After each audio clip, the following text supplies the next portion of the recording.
To mark the 200th anniversary of the founding of the town of Greece, the Greece Historical Society presents a Bicentennial Snapshot. Each week we take a look at a particular aspect of Greece history. This week we consider the Hincher family. The Hinchers were the first European settlers on the shore of Lake Ontario on the west side of the Genesee River between here and the Niagara River. William Hincher was born in Brookfield, Massachusetts on May 9, 1742.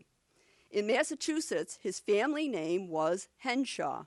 He is the veteran of the American Revolutionary War mentioned on this sign. He was a sergeant in Captain Peter Harwood's company, Colonel Learned's regiment, and he fought in the battles at Lexington and Bunker Hill. His military career was ended when he was wounded by a bullet which lodged in his arm. He continued to work behind the scenes as a patriot. In 1787, he participated in Shays Rebellion. For those of you who have been away from a classroom for many years, let me refresh your memory. Shays Rebellion was an uprising in western Massachusetts in opposition to high taxes and stringent economic conditions.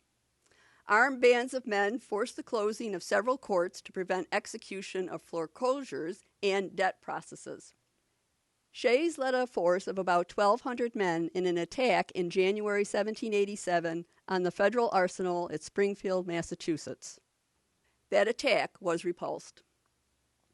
Though small in scale and easily repressed, Shays' action became, for some, a persuasive argument for a stronger national government, thereby contributing to the movement for the Constitutional Convention. One day, while conveying supplies to the rebels, William Hincher was overtaken by the military. He abandoned the horses and wagon and lit out for the wilderness. It is thought by some that he changed his name to Hincher to evade facing any consequences for being a rebel. His family was able to join him, and he settled in the southern tier near Painted Post, and eventually in Big Flats, known at that time as Hincher Flats. In 1790, he scouted the Phelps and Gorham Purchase, making his way to the mouth of the Genesee River. He returned again in 1791 with his 11-year-old son, William. A man named Walker, who lived in Arundecoit, in what we call today Somerville, helped them build a hut. They went up to Long Pond to cut wild grass, not only for the stock they intended to bring back with them, but also to roof the hut that they had just erected. Hincher made the move north in February 1792. Winter was the preferred time because roads at that time were so poor, actually virtually non-existent in western New York, it was actually easier to travel over snow. The road, such as it was, ended in Brighton. Hincher had to cut his own road the rest of the way. He was accompanied by his wife, Mehitable, his son, and 7 daughters.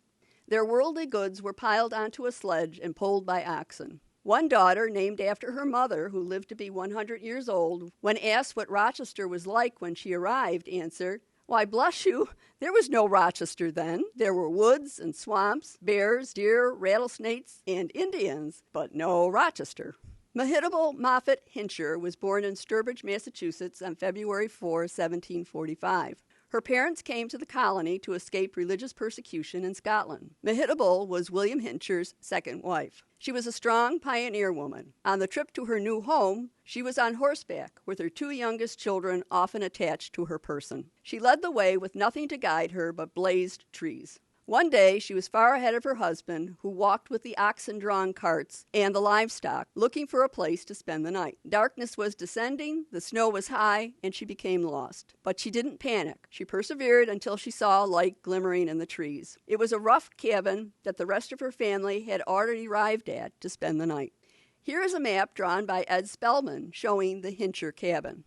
The shores of Lake Ontario and the river were marshland up to where the lighthouse sits today. A few acres were cleared, a comfortable log house was built, and here the family lived until 1802, when they moved lower down the river. Hincher had purchased 627 acres of land on what is now Charlotte, using continental currency. When the scrip was deemed to be of no value, he was forced to pay for the land a second time. It turned out to be an important purchase. William Hincher died in 1817 at the age of 75. The Charlotte Lighthouse was constructed on part of their property, deeded to the government in 1821 by his widow, Mehitable. She died in 1839 at the age of 94. More information about the Hinchers can be found in the Society's publication, 8 Miles Along the Shore, available at the museum's gift shop.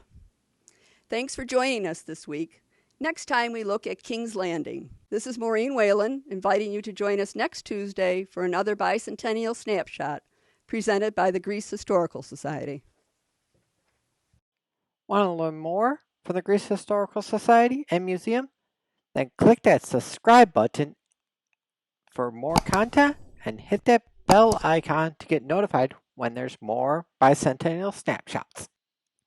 You can visit us on the web at greecehistoricalsociety.org.